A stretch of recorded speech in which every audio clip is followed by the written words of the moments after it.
우리에게 약사열애로 많이 알려지신 약사부처님의 원래 이름은 약사유리광열애이십니다. 그분이 계시는 곳은 동방세계 정유리라는 곳입니다.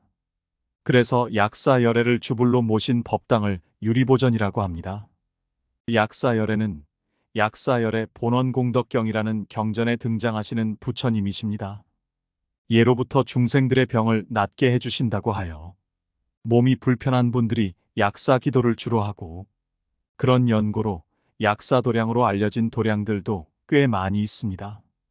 관룡사, 장곡사, 동화사, 불굴사, 청량사 등이 약사열애를 모신 사찰로 유명합니다. 대구 팔공산 갓바위 부처님도 약사열애이십니다. 그러나 약사유리광열애는 중생들의 병만 낫게 해주시는 부처님이 아닙니다. 모든 부처님들이 수행 당시 세웠던 서원들은 한결같이 모든 중생들로 하여금 원하는 바를 모두 얻도록 하는 것입니다. 아미타 부처님은 무량수경에 나와 있듯 48대원을 발언하셨고, 석가모니 부처님은 천수경에 나와 있듯 10대 발언을 하셨습니다. 약사열의 본원 공덕경이 설해진 배경은 다음과 같습니다. 이날도 석가모니 부처님께서 법을 전하며 여러 나라를 다니시다가 비살이라는 나라의 아금수 아래에서 쉬고 계실 때 문수사리 보살이 부처님의 말씀을 듣는 자들로 하여금 업장이 소멸되고 부처님이 안 계실 때의 모든 유정들을 위해 모든 부처님의 공덕을 설해 주시기를 청하게 됩니다. 이에 부처님께서는 동쪽으로 시팡하사의 수많은 불국토를 지나 정유리라는 세계가 있고, 그 부처님 이름은 약사유리광열애라는 분이시며 과거 보살행을 하실 때 12가지 대원을 발하셨었다고 얘기해 주십니다. 그중 한 가지 발언이, 만약 몸이 불구거나 아픈 중생이 자신의 이름만 불러도 온갖 질병의 고통에서 벗어나 정상적인 몸으로 되게 하겠다는 서원이었기에, 우리나라에서는 신라시대 때부터 몸이 아픈 중생들이 약사열의 기도를 많이 하게 되었다고 알려지고 있습니다. 선덕여왕 때 밀본 스님이 약사경으로 왕의 병을 고쳤다는 기록이 삼국유사를 통해 전해지고 있습니다. 사실 약사유리광열애가 보살행 시 발언했던 12가지 서원 속에는 몸 아픈 것만이 아니라 중생들이 살아가며 겪게 되는 온갖 어려움을 모두 근본적으로 해결해 주시겠다는 서원들이 담겨져 있습니다.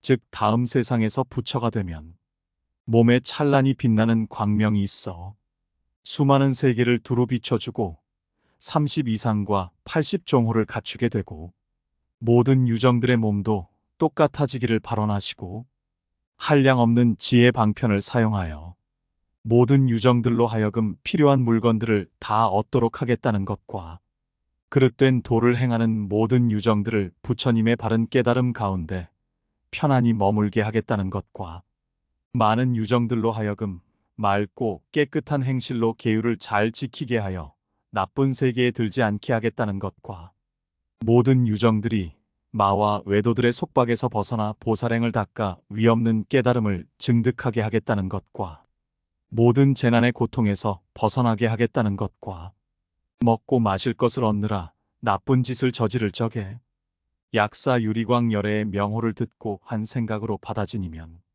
맛있는 음식을 배불리 먹도록 해준 뒤 후에는 부처님의 진리의 맛있는 음식인 법미로 편안하고 즐겁게 해주겠다는 서원과, 옷이 없어서 추위와 더위에 고통받는 중생들을 위해 좋은 옷과 장신구 그리고 여러 제주들을 원하는 대로 다 만족하게 얻게 하겠다는 광대한 서원을 하십니다. 즉, 한마디로 요약하자면 온갖 재난에서 벗어나게 하며 원하는 것을 얻게 해주고 부처님의 대승의 가르침에 머물게 하여 궁극적으로 깨달음을 얻게 하겠다는 서원이 다 담겨 있습니다. 그런 광대한 서원으로 이루어진 정유리 세계는 아미타불이 계시는 서방 극락정토와 조금도 다름없는 공덕 장엄으로 이루어져 있다고 부처님께서 찬탄해 주십니다. 약사유리광열애에게는 일광보살과 월광보살이라는 두 큰 보살님들이 계셔서 부처님의 곁에서 정법을 간직하고 계신다는 설명도 해주십니다. 마치 아미타 부처님께 관세음 보살과 대세지보살이라는 크나큰 위신력을 갖춘 보살님들이 좌우 협시불로 계신 것처럼 부처님께서는 중생들이 이러한 약사 유리광 열애의 명호를 듣거나 부르기만 해도 사막도에 빠지지 않고 복된 삶을 누리며 죽으면 극락 정토에 태어날 수 있음을 강조하시고, 그럼에도 불구하고 이런 간단한 방법을 몰라 육도 윤회 속에서 죄짓고 과보를 받으며 헤어나질 못하고 있다고 안타까워하십니다. 또한 현세에서도 약사 유리광 열애를 공경 공양하고 약사열의 본원경을 수지독송하고 그 뜻을 사유하면 마음에 좋아하는 것을 구하는 대로 다 얻으며 오래 살고 싶으면 오래 살고 부자가 되고 싶으면 부자가 되고 아들 딸을 낳고 싶으면 원하는 대로 얻는다고 말씀해 주십니다. 부처님께서는 이러한 공덕에 대해 아난에게 부처님이 말씀하시는 바에 대해 믿느냐고 물어보십니다. 아난은 일체 부처님의 몸과 입과 마음으로 짓는 행위는 깨끗하지 않음이 없기 때문에 의심하는 마음이 없다고 대답합니다. 아난은 덧붙입니다. 모든 중생 가운데서 아직 믿음의 뿌리가 깊지 못한 이들은 어찌하여 약사 유리광열의 부처님 한 분만의 명호를 생각하여도 곧바로 수승한 공덕의 이익을 얻는다고 하시는가 하는 의심의 마음으로 인해 큰 이익과 안락을 얻지 못하고 모든 나쁜 세계에 태어나서 끝없는 생사윤회를 한다고 부처님이 다시 말씀하십니다. 이러한 모든 부처님이 매우 깊이 행하시는 바는 믿고 이해하기가 어렵다며 일생보처 보살만이 여실하게 믿고 이해할 수 있다고 하시며 아난이 이를 받아 지닌 것도 열애의 위신력인 줄 알아야 한다고 부연해 주십니다. 이렇듯 약사 유리광 열애의 한량없는 보살행과 한량없는 방편과 한량없는 대원은 일겁토록 설해도 다함이 없을 정도로 무량하다고 말씀하십니다. 부처님께서는 약사 유리광 열애께서 제멸일체고뇌라는 산마지에 들어 대다란 일을 설하신 일을 알려주십니다. 이것이 유명한 약사다라니입니다. 누구든지 병자를 위해 항상 깨끗이 목욕하고 양치한 다음 음식이나 약이나 깨끗한 물을 향해 이 다라니 주문을 108번 하고 병자에게 먹이면 병고가 소멸하게 될 것이라고 말씀해 주십니다.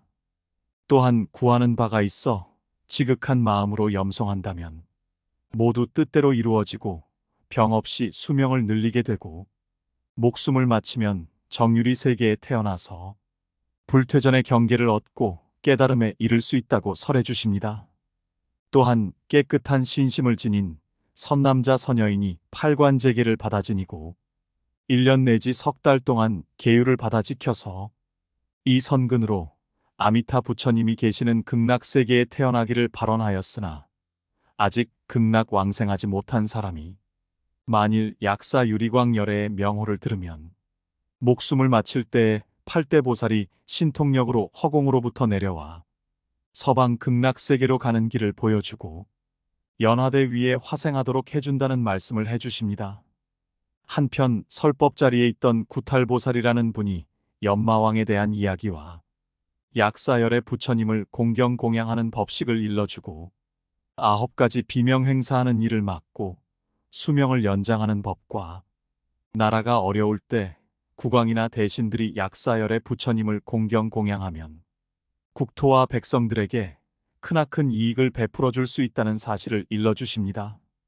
그러자 법회에 참석했던 12야차대장이 수많은 권속들과 함께 이제 부처님의 위신력을 입어 세존이신 약사유리광 열애의 명호를 듣고 다시는 나쁜 세계에 태어나는 두려움이 없어졌다고 기뻐하며 불법승 삼보에 귀의하겠다는 맹세를 하고 이 약사경을 유포하거나 약사 유리광 열애의 명호를 받아 지니고 공경 공양하는 사람들을 보호하고 지키며 모든 괴로운 환란에서 벗어나게 하고 구하는 것을 모두 얻게 하며 질병의 고통에서 벗어나려는 사람들을 고통에서 벗어나게 해주겠다는 다짐을 하고 법회에 참석했던 모든 대중들이 부처님의 법문에 환희하며 법회가 마쳐집니다.